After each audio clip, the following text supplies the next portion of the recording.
everyone. Welcome back to This Is Not About Your Body. I'm Jessie Nealand, your host, and today I have a special guest, Tuck Malloy, who is a holistic sex educator and creator of Intra Sensual Education, which is a place to explore having a body. They're non-binary, trans, poly, and queer, and I've been following them on Instagram for a long time, both because I love their unflinching content on queer pleasure and sex skills like fisting and blowjobs and anal play. And also, I just really love watching them unapologetically play with and express their gender. It makes me very happy. So here to talk to us today is Tuck. Hi, thanks Hi. for that intro. That was so sweet. Of course. So I just wanted to get started by, I think, asking you to tell me a little bit about your story. Like, how did you come to be the sex educator and creator that you are?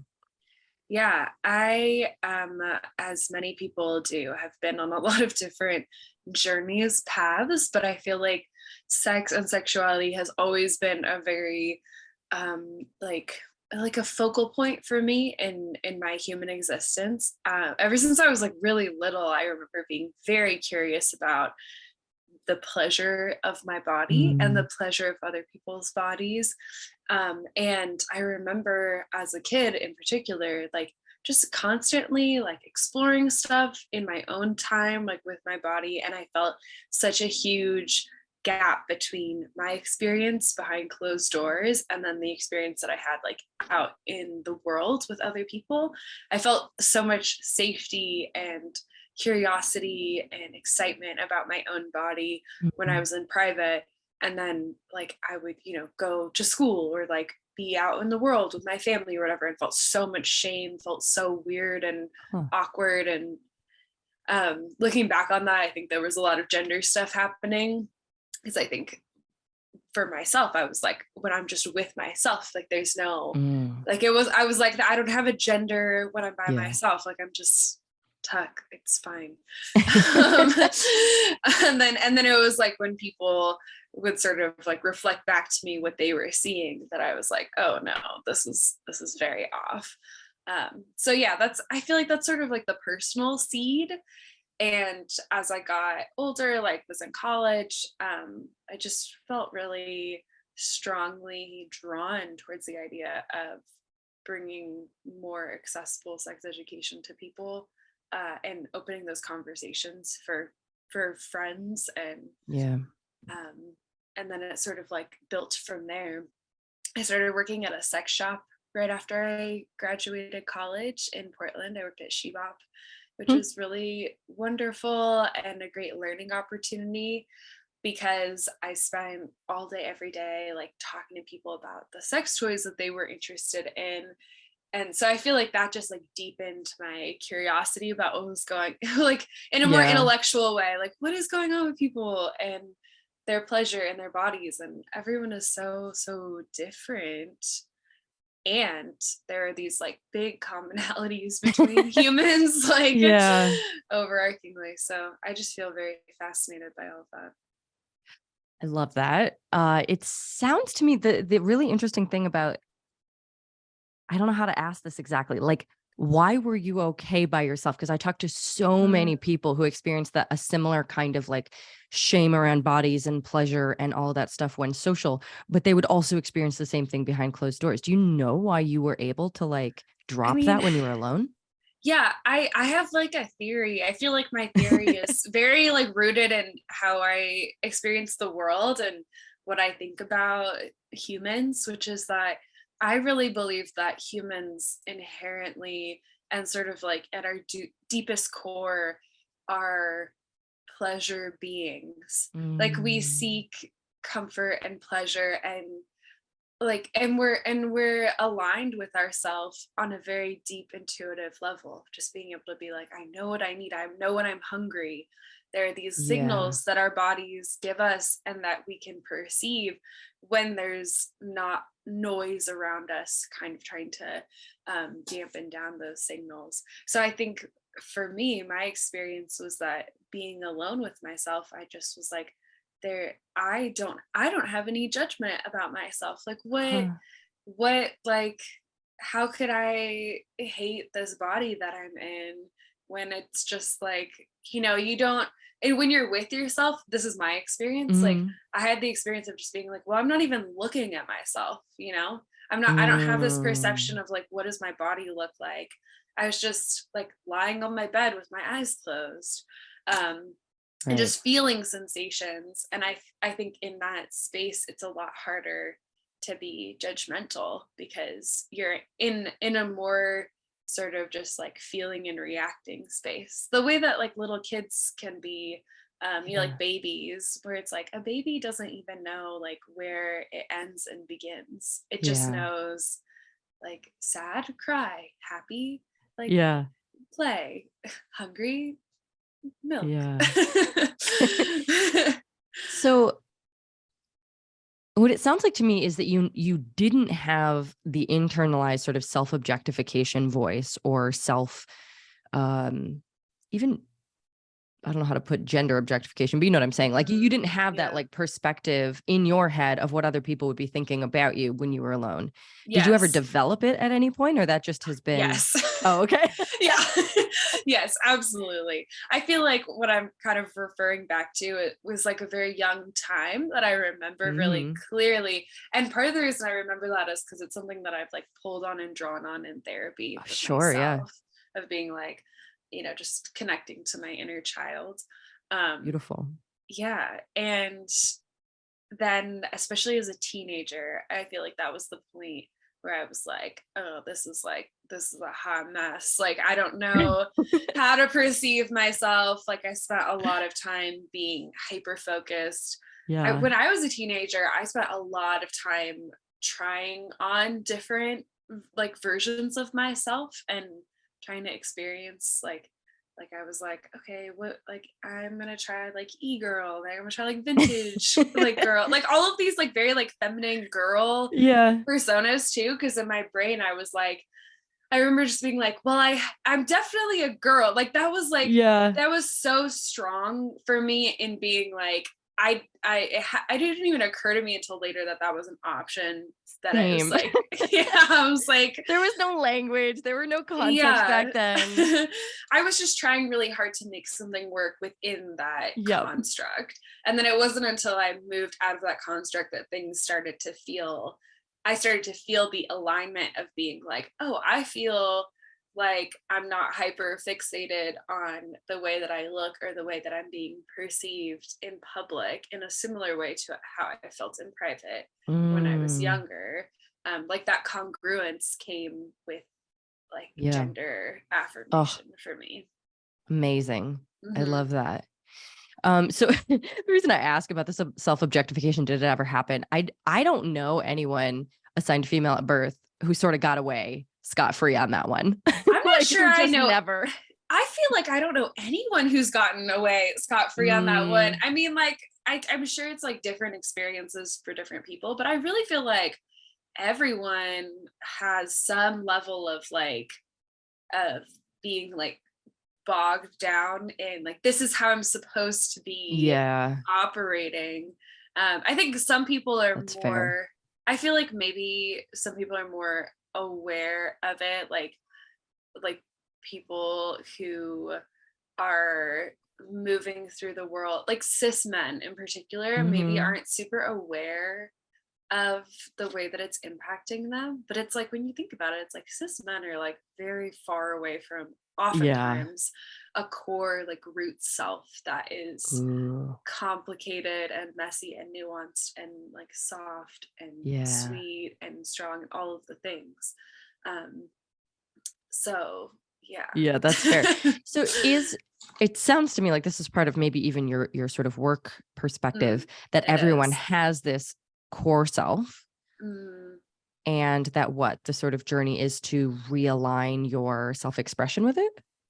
yeah, I think I feel very sort of in like curious about what the point of my work is. Sometimes I guess I just don't feel very strongly like I have like a really like that was a beautiful articulated that I'm like, yeah, for sure. I feel like that could be the journey for somebody. Mm, Um, I don't know if that's the journey for everyone exactly, because I do feel like there are just so many I feel like a lot of the time my job is simply like as a witness and as a curious witness to students who come into my sphere, and just being like, okay, like what is it that your body is craving, or what is it that, Mm, what journey are you on?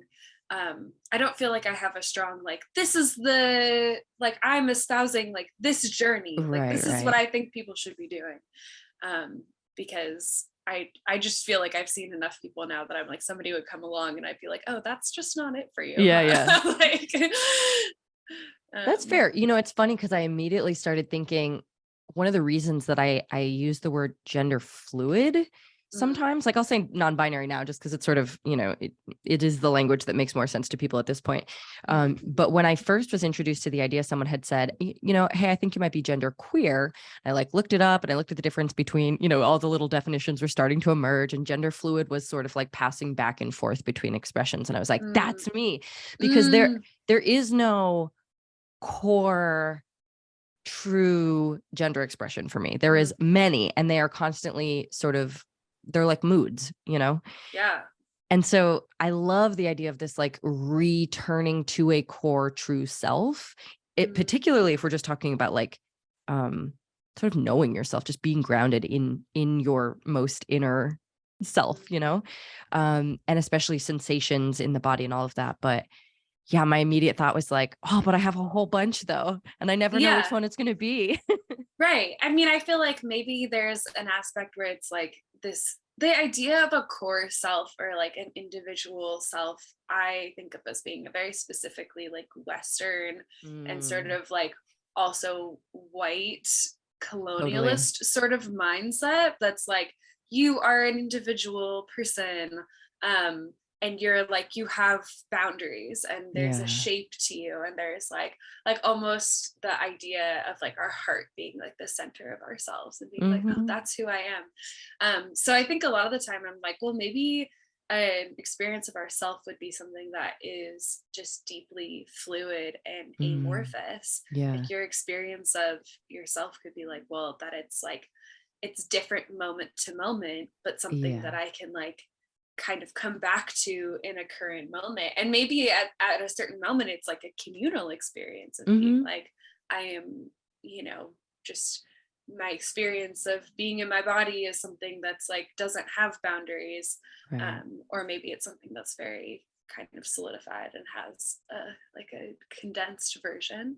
Yeah. So I love that too. I feel like I had a similar experience when I was exploring gender, where I was just like, yeah, it's like you just do whatever feels good on the day. Like you just get up Yeah. and you're like, what do I want to wear today? Like, yeah, like Yeah. what, how do I want to like move through the world? Like what would, just like, those are all the questions that we ask. Sometimes we don't have the option to do exactly what we want, Yeah. obviously. Of course. But to whatever extent that we can. And I feel like gender is the same. Sometimes there are limitations to the way that we can express gender. Because I love when I Hmm. talk to people who are just like, yeah, my gender is like like a dying star in the atmosphere, like they're like, my gender is so ephemeral and like so cerebral, or like just, yeah, like it just does not exist in any kind of human form. Hmm. Like, yes, amazing. Like, I have heard, I feel like that's like a very much younger generational mm, interpretation. And I feel a little bit like my millennial brain can't wrap my head around it, but I do love it. I love it for yeah, whoever connects with it. Yeah. yeah, I love it. I actually remember reading something, like a study about how a lot of trans, non-binary, gender fluid kids like to play with like alien archetypes, Hmm. or like are interested, often especially interested in like sci-fi or characters that are non-human, because there's kind of this Yeah. aspect of like expansiveness of being like, well, if you're not human, then these doors open up in so many Right. different ways. And I I think that's so love that. fascinating. Mhm. That's so interesting. Also, one of the first little like baby steps I took towards kind of coming out about my gender in my family was during a D&D campaign. Yes. that I played as a non-binary character. And Oh I my like God. got everybody used to the pronouns, and we sort of would play in the space of like magical non-binariness. That And is it was so sort of fucking shortly after cool. that I came out. Yeah. Oh my gosh, that's such a good idea. Like, I feel like I wanna, encourage people to do that more, because I feel like that is a great example of a place where humans have a little bit more like brain elasticity, like Yeah. especially Cause older it's folks, play. because it's Yeah. play.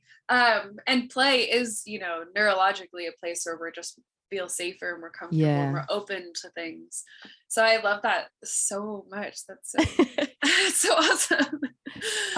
Okay, so one question I had is I don't know exactly how you want to talk about it, but I love that you sort of refuse to let conventional ideals around binary, feminine, masculine boxes and gender expression determine what seems to be literally anything about you. I think that is so cool. I think that it is really inspirational, and also just gives people who are going to be following you so much permission. Mhm. Like I even feel so much permission in watching you be like, yeah, that like this is neither, or this is both, or Mhm. whatever. Like I'm allowed to own all of it. And if that Mhm. makes you uncomfortable, that's cool. That might be worth getting curious about.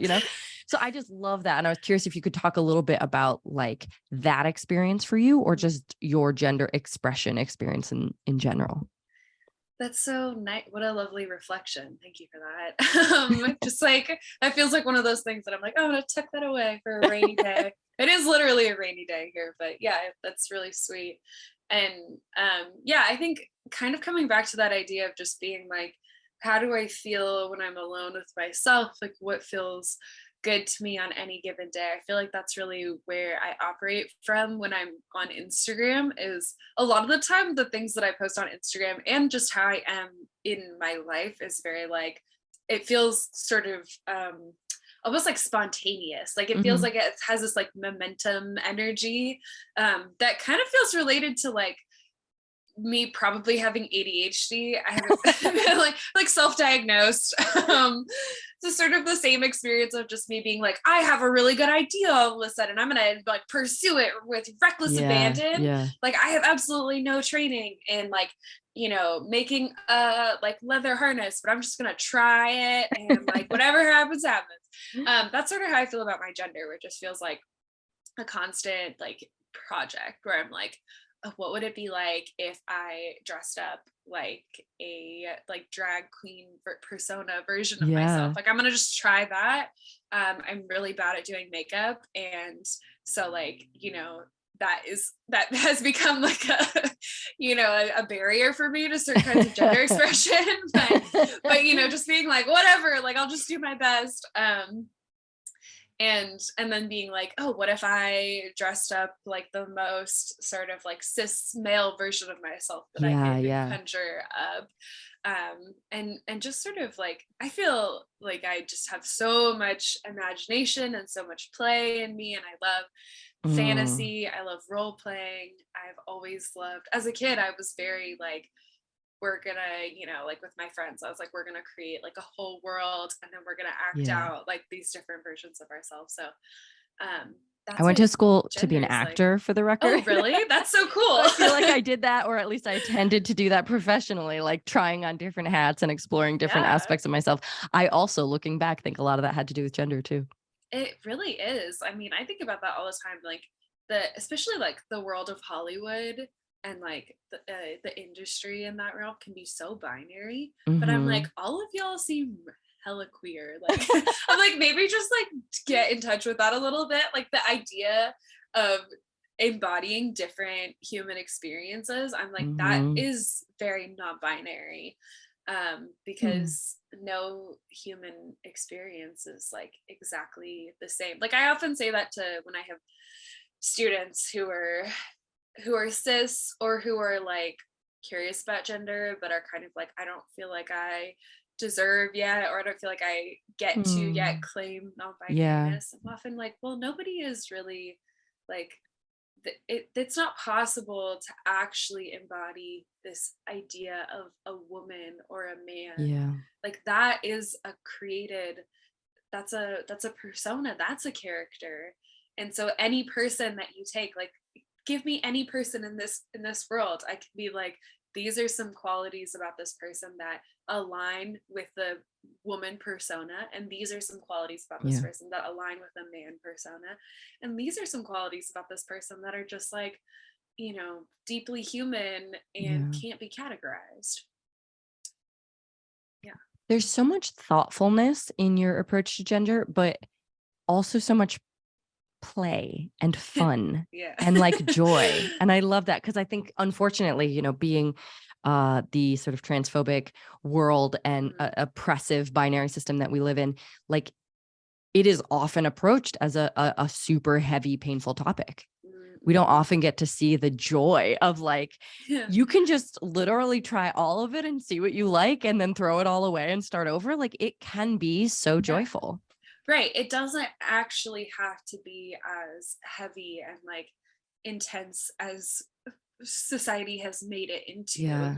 like just thinking about my experience getting top surgery and how like I had a therapist who I specifically sought out to get the letter that for insurance, being like, Okay. you have like gender dysphoria disorder, and Just so have to like, check the boxes. yeah, Yeah. exactly, whatever. So I'm like talking to this therapist, and I remember just like, I was like talking about my gender with so much nuance and so Mm. much complexity, where I'd be like, on this day I felt really excited about having top surgery, and then on this day I was like feeling this grief for like letting go of just a form of my body that Yeah. has literally just kept me alive and carried me, Yeah. and feeling gratitude towards this part of my body.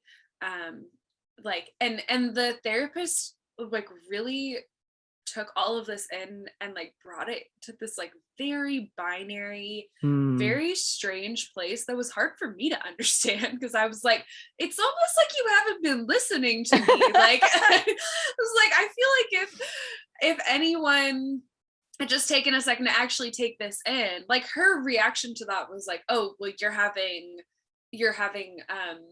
doubts, or Doubts. you're Yeah. having second thoughts, you're not sure that you want to do this.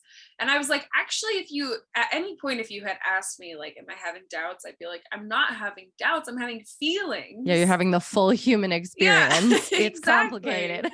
Yeah, I was like, and so the idea that in her mind, and I was like, this has probably been reinforced because I think a lot of non-binary and trans people feel like we have to bring our experience into a very digestible, very Yeah. like cut and dry binary experience, and be like, this is just what it is. I hate my body. I hate my Yeah. body, and I mean, I you was literally have born. to hate your body enough that you get a letter for your insurance. Like that's Yeah. part of the requirement. Right. We have no space for someone who just goes, I think that would be awesome and I would Yeah. love it better. Right. I would love it better. Like, I don't hate my body, but I would love it better. Where like sometimes I hate this part of my body, but like I can hold at the same Yeah. time that Yeah. also it is a part of my body that is like neutral. It's just Mhm. like, Mhm.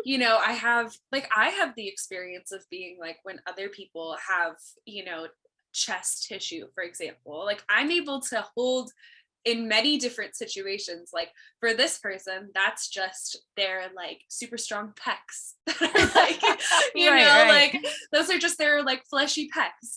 For this person, those are like their like sensual titties. Like for Yeah. this Yeah. person, like those are just like, it's nothing. It's like, it's just like an appendage on their body. It's just that they happen to have that shape, like whatever. It Yeah. doesn't even have any connotations. I'm like, I'm able to hold that for Yeah. other people. I can also hold that for myself. And in that, I was like, yeah, I feel like it would be more fun if I didn't have boobs. And it There's is. nothing in our society right now that makes space for, I think it would be more fun if. Yeah, exactly. What a shame. So unfortunate. Oh my God. Okay. Just for my audience, in case people don't know, could you define top surgery real quick? Yeah, top surgery, you may also know as a double mastectomy, which is just when you get your chest or breast tissue removed. And there are a lot of different ways to get top surgery. There are a lot of different procedures. You can get like I got a double incision with free nipple grafts. I love it that they say that, but they're like free nipple grafts, it's Like a for little free. bonus. Yeah, exactly. Every time I saw that on the paperwork, I'd be like, yes, so glad I got those free nipples thrown in. But they are my actual nipples that they like removed, and then they like cut off the extra tissue, sew you up, and then they put your nipples back on. But like there's some versions of top surgery you can like get the tissue removed like through the areola. They take your nipple off and then they remove the tissue, put your nipple back on, which is really cool.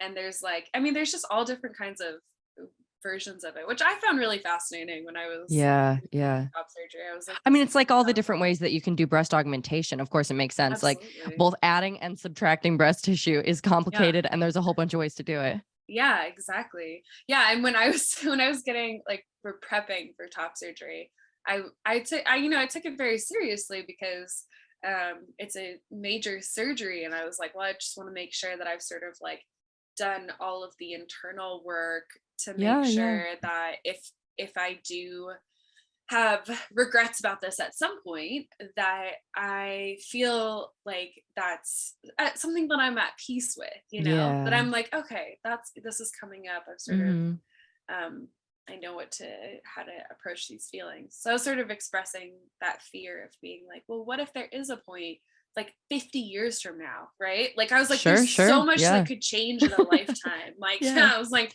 I don't know what's going to happen in the future. What if 50 years from now, I'm like, wow, I really wish I had like huge titties.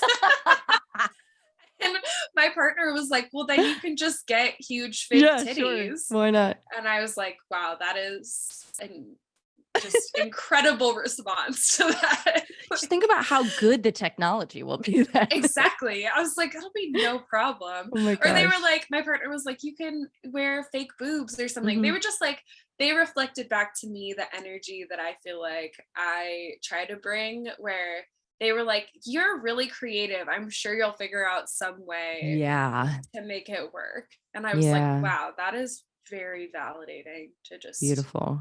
Be like, oh, cool. I'll figure it out. Also, I'd love to hear. So, gender dysphoria is a requirement for this like letter for, I think, most, if not all, gender affirming surgery. So, can you define that for us and talk a little bit about your experience? I'm not hearing a whole lot of gender dysphoria, but if you have had experience with it, what was that like? Yeah, it's interesting because I have had a lot of gender dysphoria. I feel like Wait, can you define it first? Sorry. Yeah. Sorry. It's okay. Yeah. So gender dysphoria, it's a more updated version of gender identity disorder, which was like the first sort of DSM as psychiatric term to describe people who were like, I'm not, I was assigned female at birth, but I'm not female. I was assigned male at birth, but I'm not male. And so it really just gender identity disorder was like meant to just describe anybody who was moving across. Whose gender felt wrong. They were like, assigned gender felt wrong. Assigned gender. Yeah, exactly. And then, there was a big movement towards being like that term gender identity disorder, that doesn't seem right. That's like, feels like it's medicalizing this in a way that's unnecessary. So they were like, new term, gender dysphoria disorder. We did it. We updated it. Now it's great. So it's fine.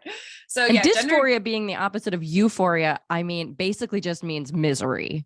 Right. It's basically like you don't feel good and don't feel aligned with your gender, your body and your gender. Or body. Feels bad. That's it. Feels bad. That's what it means. That's essentially what it is. Yeah. Because I mean, I do feel like sometimes there's this, like I have had the question of like, is gender dysphoria an internal experience or an external experience?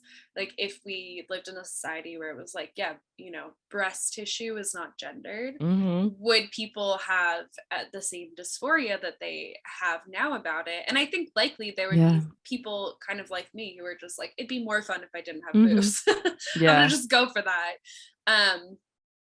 But yeah, so a lot of the time people describe gender dysphoria as like an incongruence between your physical experience of your Mhm. body and your emotional or intellectual, like mental experience of your Yeah. gender.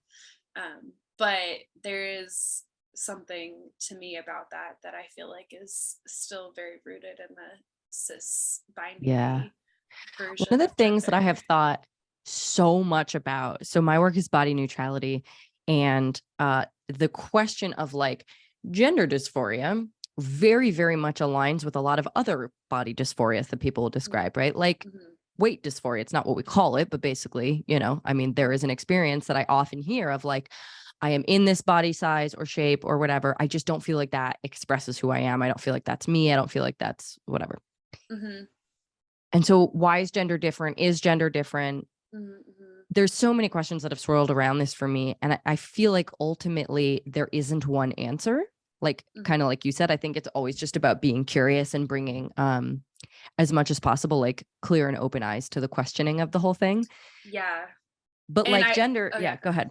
Oh, well, I also feel like whenever I'm asking those questions, I'm always like, what is the like system or the oppressive structure that's at Yeah. play here too? Because yeah, like with weight or like our body size, like fat phobia is such a deeply rooted aspect of our Yeah. society that it's like, yeah, it makes sense that somebody might be like, I don't feel aligned with myself in a fat body, because in our society being fat is dehumanized.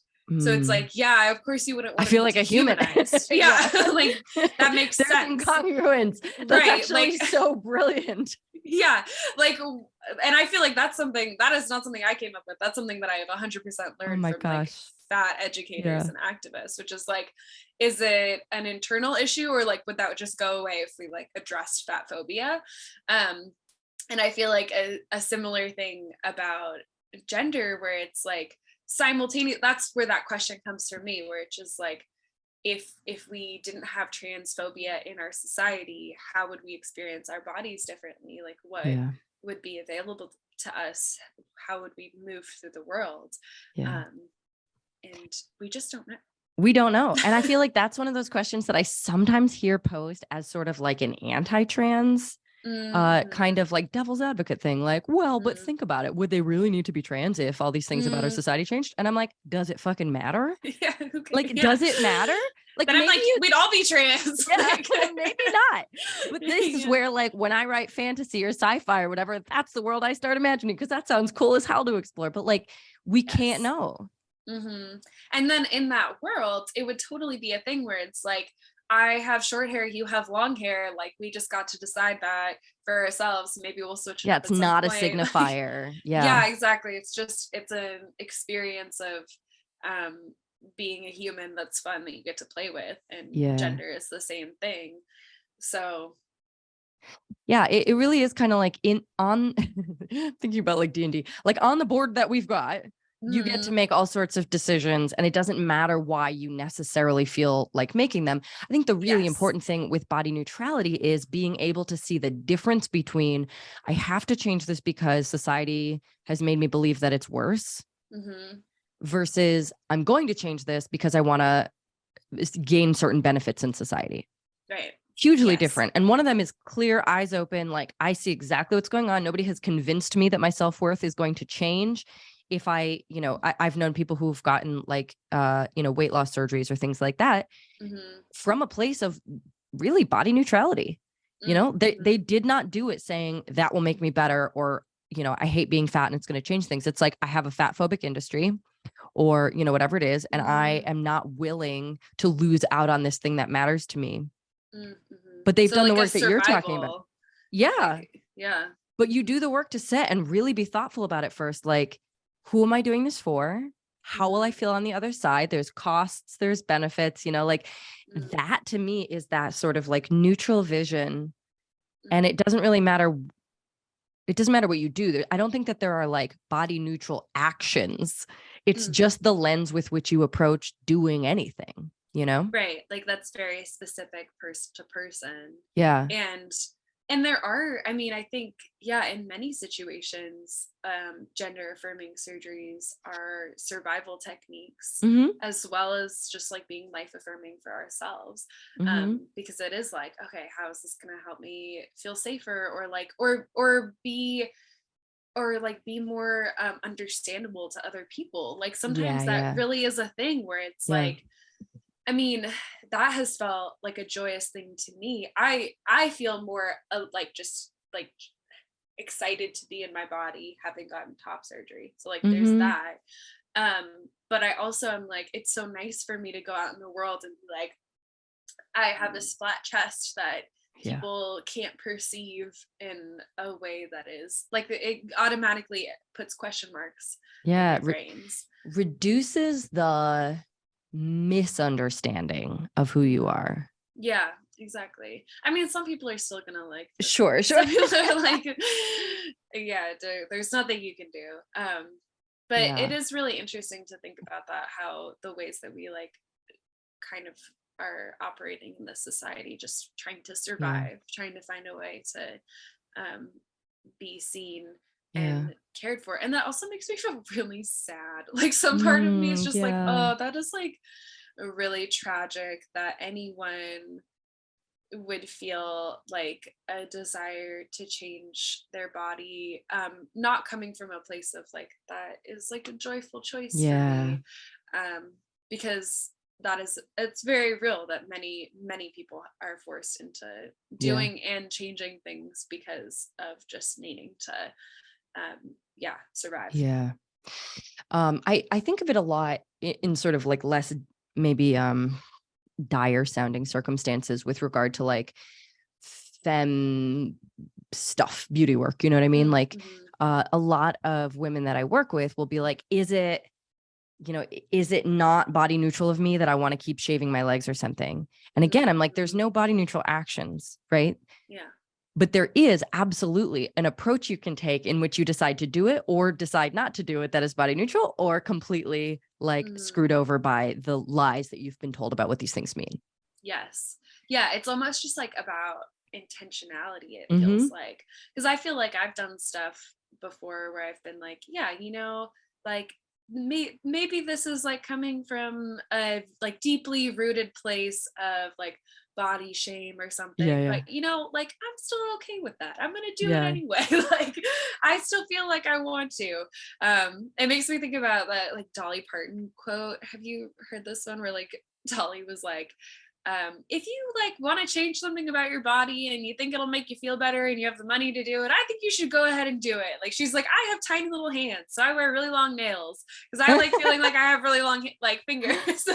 And there's something to me about that I'm just like, oh, that's like when we're kind of returning to Yeah. just the play of it, of being Oh, like, oh, if you yes. just want to like, wear bugles on your fingers and pretend you're a Yeah. witch, like you should go for it.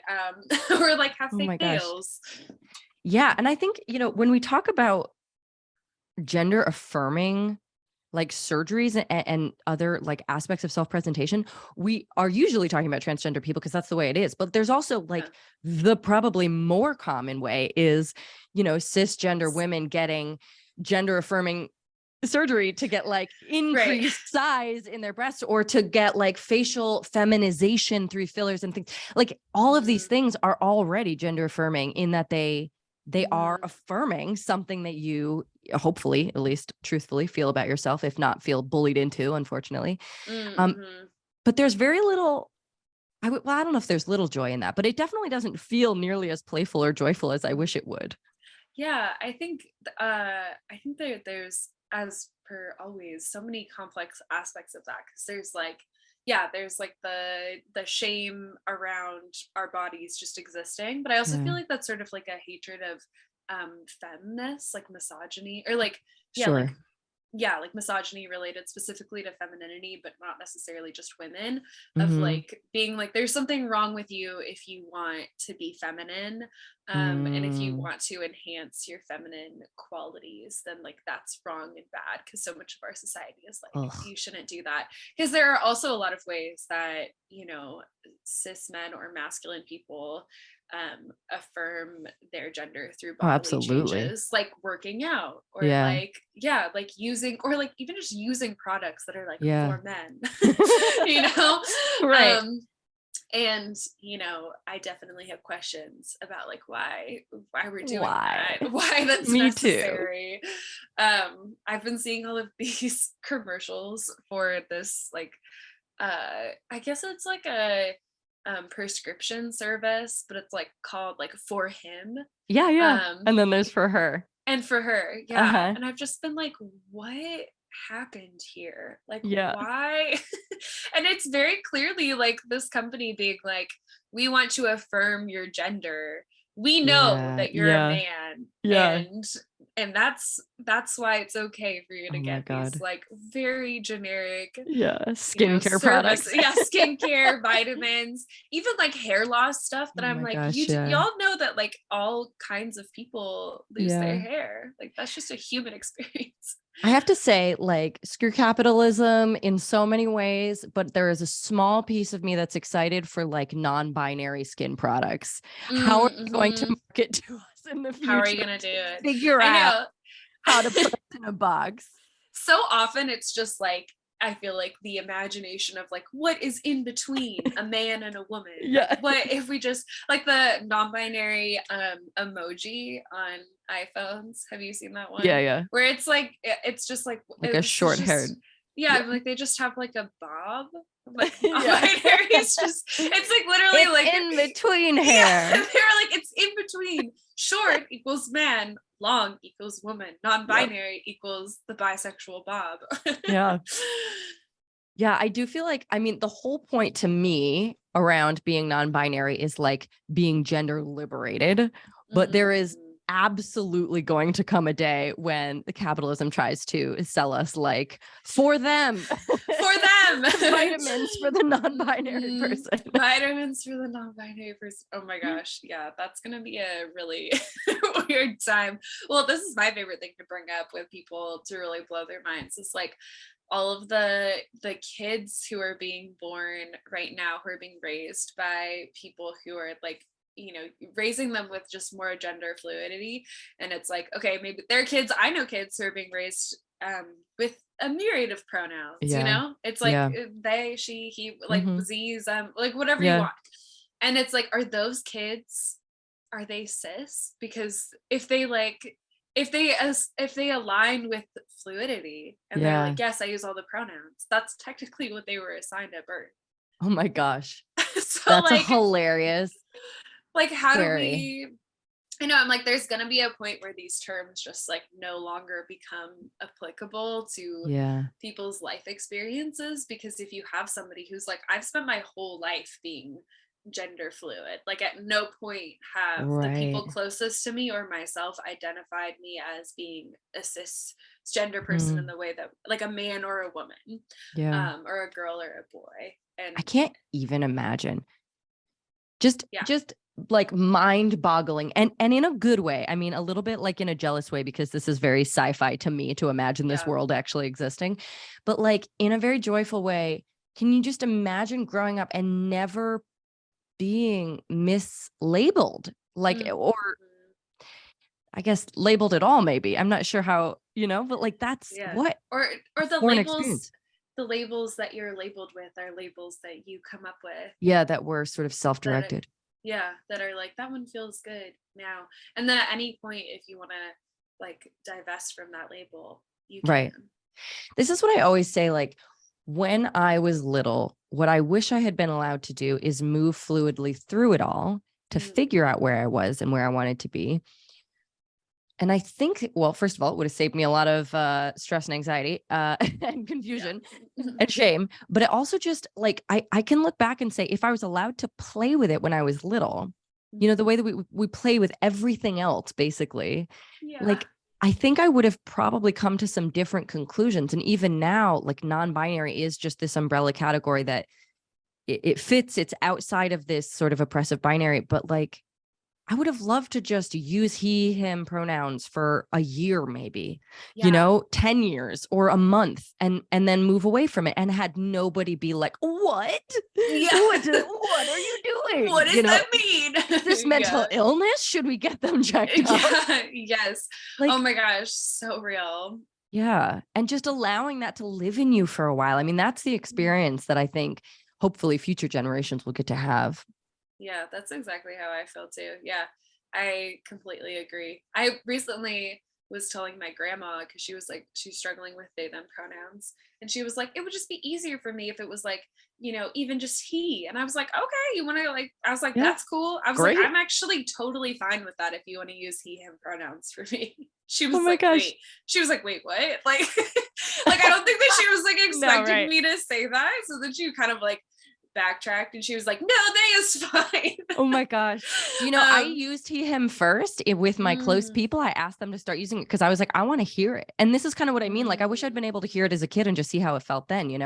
But like, okay, fine. I'm like, I don't know, when I was 33 or something, and I'm going to start trying new pronouns. And I had yeah. like a couple of very close people using it, and I would hear it and I would like feel the feelings that brought up. And after a while, I think also just as the cultural conversation was evolving, they, them just sort of felt naturally like a better fit.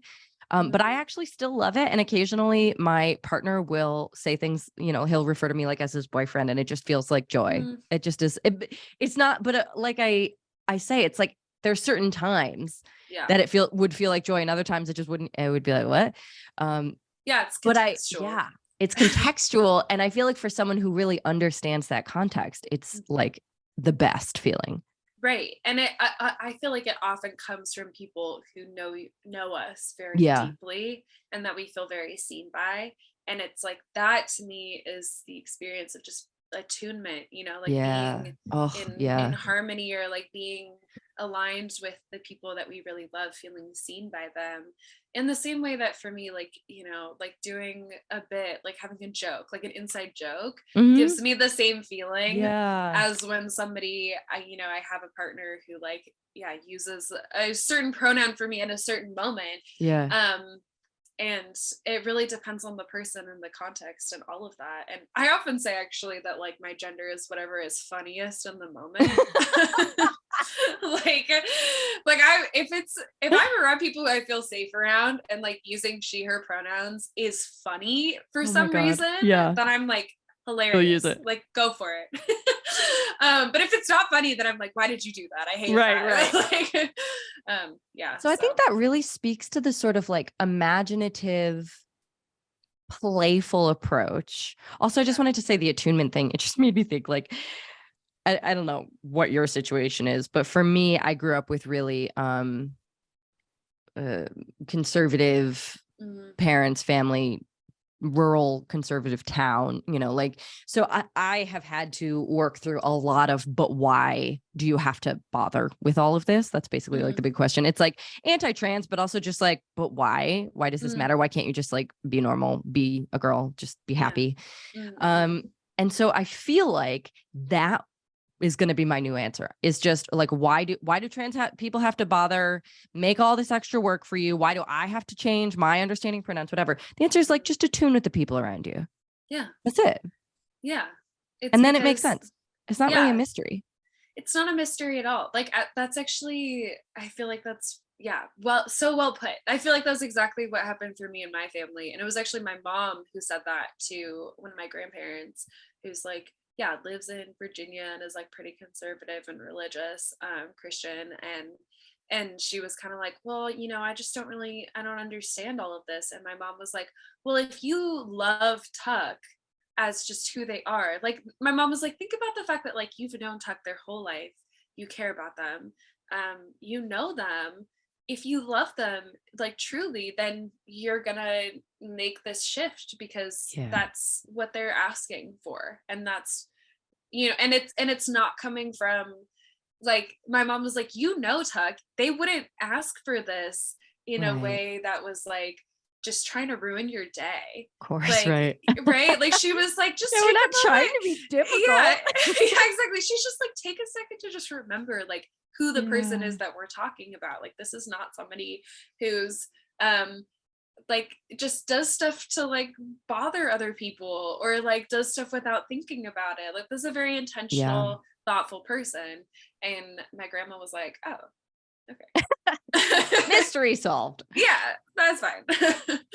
Yeah. I also have, so my mom, she will always say, like, I'm always going to be her daughter. She has a really hard time with that. But I recently, on a trip with her, ended up saying that, because I basically said, do what you want. Like, I'm not going to fight for my pronouns to be changed. Like, call me what you want, but know that this is what I want. Like, this is what I'm asking for. This is how I feel. And nothing had changed for, however many months she's known that.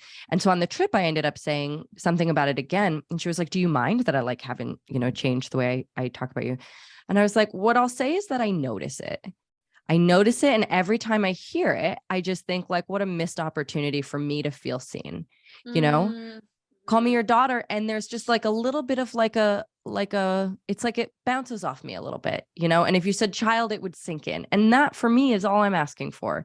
More moments where I know you took the time and thought to do the thing to sink in. And she was like really able, I think, moved by that and able to be like, okay, it's an act of kindness for you. It doesn't have to reflect what I feel. She can see me as her daughter for the rest of her life. I don't care. But when she says daughter to me, it like just takes a little bit of the love out of it in that tiny moment, Yeah. And it's such an easy way to be like, I love you, child, Mm-hmm. Yeah, that's so sweet. I mean, to me, everything that we're talking about is just this like mindset of being like, it's like the opposite of the, like, what is it? There's like the golden rule, and then it's called like the platinum rule, I think, which is like so gay to me. So like the platinum rule, but like the golden rule is like treat others how you want to be treated, and then the platinum rule is treat others how they want to be treated. I love it. I remember learning that when I was a kid and being like, oh my God, of course. Like, yeah. That makes so much more sense. Like, yeah, like I don't know how and people don't necessarily want the same treatment that I want. We need different things. And having that mindset of being like, being around other people, attuning to them, changing our behavior for them is not a burden, but an opportunity to have actually authentic relationships with people. I think that's like part of what has just been so baffling to me about it is I'm like, I don't want to have a weird relationship with somebody where I like don't see them as themselves and just like project my own shit. Like I'm like, what would I be getting out of that? That does not seem fulfilling for me. 100%. It's that little cartoon thing of like, I don't know, some cartoon character looking at a butterfly and saying, hello, caterpillar, you are a caterpillar. Yeah. It's like, it's such a disconnective thing to do. Yeah. And it's so easy to change.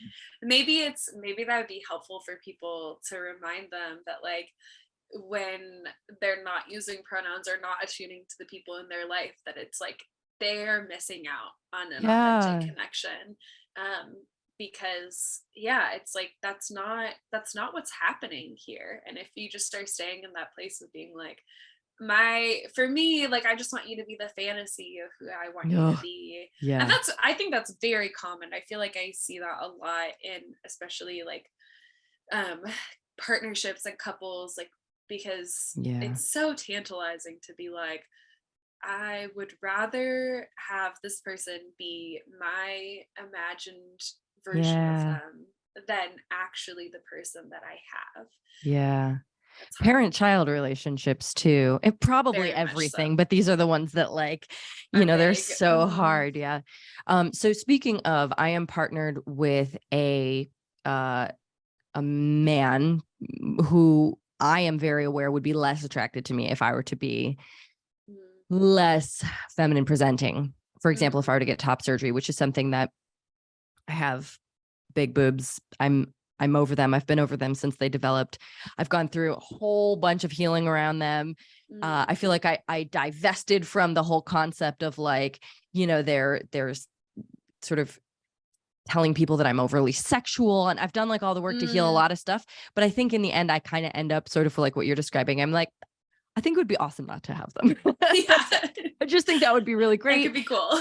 They're annoying on a regular basis. I think it would be pretty cool. But being in the relationship that I'm in, there is like weird stuff around this of like push pull between occasionally fantasizing like, oh my God, I could do it. I could just get rid of them. And then being like, but what would that mean in this partnership, in this, attraction dynamic?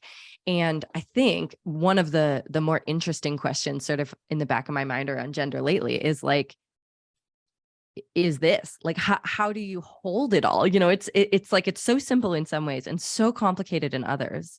Mm-hmm. Yeah, I mean, that is really interesting because I do feel like in particular, it seems like boobs tend to like be a place that like brings this up in people, where it's like there's a lot of like almost like disembodied, like boobs can become very disembodied from the person that is like has them. And I've heard this from many people in my life who have had especially like larger breasts, where it's like the experience is almost like that their boobs have become this like separate object of attraction that's not related to them and their like whole kind of integrated existence. Because in my mind, like this is kind of tongue in cheek, but like I also am very serious. Like my reaction to that would be like, great, like make a cast of your chest, make a pair of silicone boobs, and gift them to your partner and be like, I feel like that's fucking town. That's very much his response as well. He's like, I feel like he'll joke about keeping them if I get rid of them, but like, obviously it would be fine. He would be supportive. It's just, it's such an odd thing to hold, you know? Absolutely. Yeah, I've experienced this before because I'm a like titty guy, like I love boobs. I love them so much. Just like that was like a like big gateway for me to like realizing how queer I was. So it's just like how like obsessed with boobs I am. But and I've had partners who have like gotten top surgery and like before top surgery too been like expressed anxiety about just like knowing that I have that particular desire. And I think it is a place of like, it's an opportunity for some really clear like boundary and differentiation setting of being like, I can respect other people by not pointing that desire at them. Like that's something that I talk about in my classes a lot. It's like our sexual desire is our own, like it's our own experience. We don't have to direct it at somebody without their consent. Like we can ask them if it's okay for us to sexualize. Like I could be to a partner like, can I sexualize your body in this way? That's interesting. And maybe they're like, no, I really don't want you to feel sexual desire. Like I've had partners who have had like bodies that on somebody else I would have been like, oh my God, like I'm gonna like masturbate to this like this shape. But with that person I'm like, I've never done that, I've never gone there. That is a closed door in my brain because that is not something that they're comfortable with. And so I think that, something to think about. So many years ago, one of the first like sexual healing classes I ever took, the teacher said not to masturbate about people without their consent. And I was like, I like buffered so hard I could not understand. I was like, why does it matter? Like, is this like some spiritual, like they'll feel it thing? But now looking back on this and this conversation, I'm like, ooh, it actually really aligns with just my values around sex and pleasure and relationships and so many things. Yeah, I have a neat hack for that because I feel the tension between like, I believe that our like brain space is sacred and that we should be able to fantasize about whatever we want about. And I also feel this very strongly, where I believe that, we shouldn't sexualize people without their consent. So my technique is that I just create a new fake version of like if there's somebody who I like feel horny about, I'll like just in my mind be like, I will like create a new character, like a fantasy that has, and then it's like, then it feels like it's actually about me and my desire rather than that person. Cause I'm like, oh, that person reminded me that I have this turn on. So like, I'm Forced. going to Yes. use that and like Oh, build beautiful. it into a, like sexy avatar Okay. that I can So have sex with in my brain. Tuck, this feels like a really important thing. What do people without such a vivid and creative imagination do? So much of our conversation has been in this beautiful imaginative space. Mm-hmm. I mean, I think this is why um, sexual and erotic materials are so important, because there's so much out there, like porn and drawings and erotica, like stories. I feel like that's the place to go, and I wish that there was more.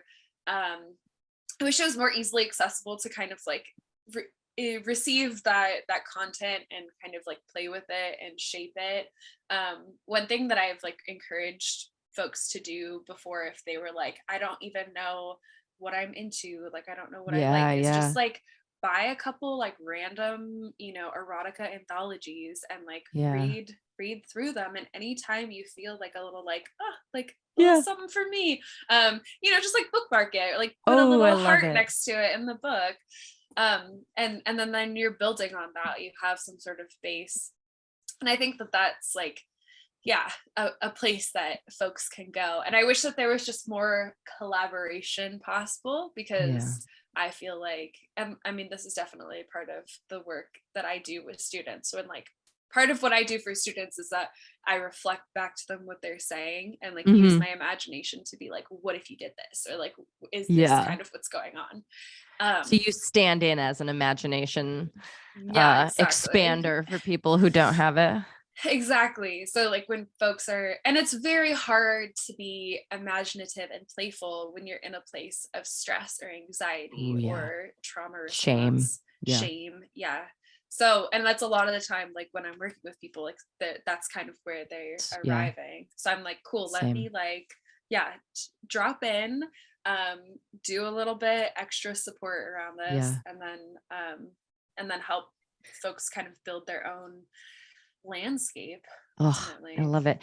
So I think that I feel like the theme of this sort of episode here is about bringing play and imagination and joy to the experience of not just gender, honestly, but like having a body, having a human experience, and letting that be not only a healing place, because it really, really can be, but also just like a new source of joy, because we are so used to thinking of our bodies, most people, as sources of not joy, sources of misery and shame and bad feelings. Yeah. And like pain and pain. Yeah. And, So to that end, could you define gender euphoria? And we'll end on that. Yeah. Gender euphoria is just the experience of feeling aligned, good, joyful, embodied, in your gender and in your human experience. Whenever I do like a gender class and I'm talking about gender euphoria, and if folks are like, I don't know what that means, I don't know how to come to a time when I felt that, I often will be like, well, just think about, like, start by just thinking about like a really good experience that you've had. Like, what is a time that was like really nice for you? What were you wearing? Like, who were you with? Like, how did it feel in your body? That's just like a nugget of gender euphoria. And it can be more kind of I guess vague. It can be more kind of like, just, so for some people it's like, I didn't even notice my gender, and that was euphoria, right? Like I was just so in my body. I was like doing my craft so deeply, or I was like, or I was on a run and I just didn't even feel like I had a gender. I just felt like, blood and muscle and tendons moving together. And for other people, it's like, I put on a very specifically like gender curated outfit, or like I moved my body in a certain way that made me feel really aligned with the gender that I have, and it felt great. I love that. Lately my gender euphoria has come through I feel like dressing like the boys I used to crush on in high school. That's the best way I can put it. I have like Hollister jeans, like baggy jeans and backwards hats, and like I'm this close to buying like a puka shell necklace just to like go all in on it. That's awesome. Oh my gosh. I love that so much. That's definitely like, I'm very attracted to masculinity. And so I often feel this like really delicious, like masturbatory, like gender euphoria where I'm like, I feel good and I'm attracted to myself. And it's like all like wrapped up into one really like sexy bundle. So that's so fun. Okay. Well, thank you so much for being here and sharing your experience and your wisdom. It was awesome to talk to you. And I so appreciate having you here. And to everybody listening, thank you for listening. You are welcome to always hit me up on Instagram at Jessie Nealand. And Tuck, is there anywhere that you would like people to find you? Yeah. Folks listening can also hit me up on Instagram at Intra_Sensual. I love talking to folks in my DMs, but you can also email me at Tuck Malloy, education@gmail.com. Cool. And yeah, I'm around. I do one-on-one work with folks. I do like classes and all kinds of things. So feel free to just pop in. I will. I'll put those to Instagram. And you said, what was the other one? Website? It's my email. Okay. But I'll give you my website to put. Okay, great. It's just I'll put those in the show notes for anybody who wants to see. Check them out. It's fabulous. And I'll catch you next time.